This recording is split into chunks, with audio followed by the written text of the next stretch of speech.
Hi everyone, it's Beth Sager, and today my Lexington Local, I'm sitting here on the piano with Daniel Bonatowski from Maestro Musician Academy, here right down in right near the Hastings School in Lexington. Very convenient location. So tell me, what exactly is Maestro Musician?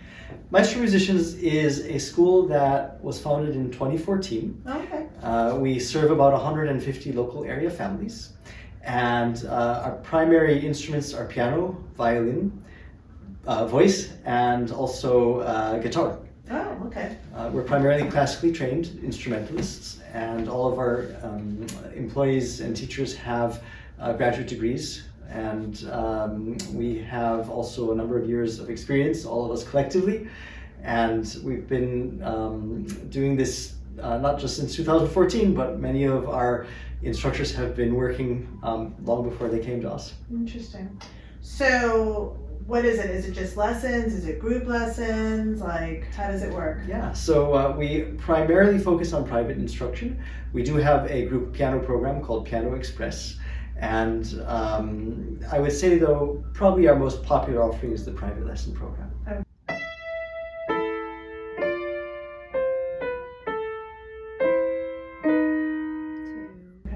All right. And like, what ages are is it just kids? Is it adults or? So our primary demographic that we serve are children, generally between the ages of 5 and 10. Okay. But we do teach adults as well. Oh, interesting. And what instruments do you play? So I'm trained as a violinist. I have a doctorate degree in violin performance. Wow. I played piano for many years as well as a kid, up through the time I was probably 20 years old. Okay. More exactly, I took lessons at that time. And I still play when I can. Nice.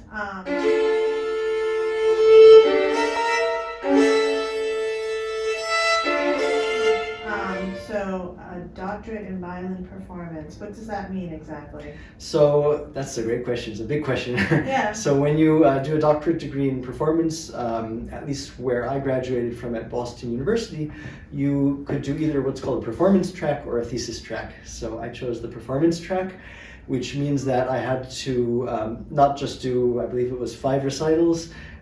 We also had to have themed recitals where we give lectures on scholarly topics pertaining to various composers. We had to have a very solid basis in music theory, music history, chamber music, which means playing with other musicians, and of course being able to communicate with an audience verbally, very important as well. Wow, okay, that's very interesting. I went to BU too, from my MBA. Yeah, it's a good skill, right? Very good.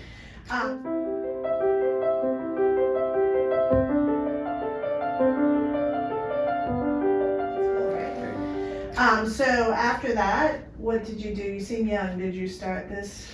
Yeah, so the story is we started in 2010. Okay. I look younger than I am. But yeah, we started in 2010. It was actually a time of recession, and it was really challenging at the beginning. But we weren't actually a school. I mentioned 2014. So what did I do for 4 years? Right. We did weddings.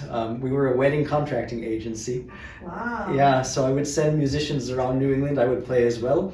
And we played primarily ceremony music, string quartets, duos, things like that. Interesting.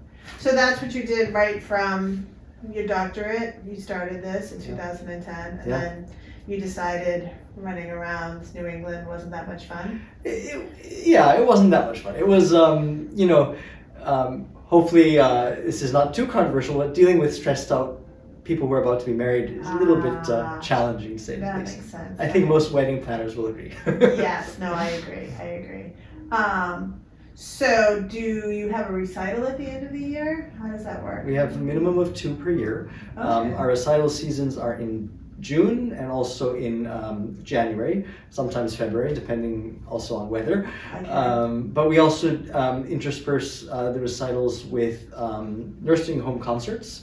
So in the past, we've had partnerships with a place in Burlington, Stonebridge, and we also have done recitals at some of the other more local to the Sharon location areas, closer in Norwood. Okay, interesting. That's nice. That's very nice. What else do you want to share with us? Yeah. So, I really started Maestro Musicians out of a passion for imparting music to the next generation. I really feel very strongly about that, and it's very difficult to describe in some ways why I feel strongly about that, and the reason is because we all hear music in our lives day to day, and we appreciate it, and we take it for granted, because if we didn't have music, we'd miss it. Right. On the other hand, I knew that from when I was a young child, there was a certain spark inside me that, was kindled, and I would listen to LPs. That's how old I am. Okay. Child of the 80s and 90s. And at the time, I was just fascinated by what I was hearing. And what happened was there was something inside me that I felt that I had to communicate through this amazing medium. And especially when I was a teenager and, possibly hormonal, I was listening to lots of music and, just feeling these chills down my back and thinking, this is really, really amazing. And now I remember those experiences and think that language and mode of communication is really important, and I'd love other kids and adults to experience that. Do you teach mostly classical? What is your program?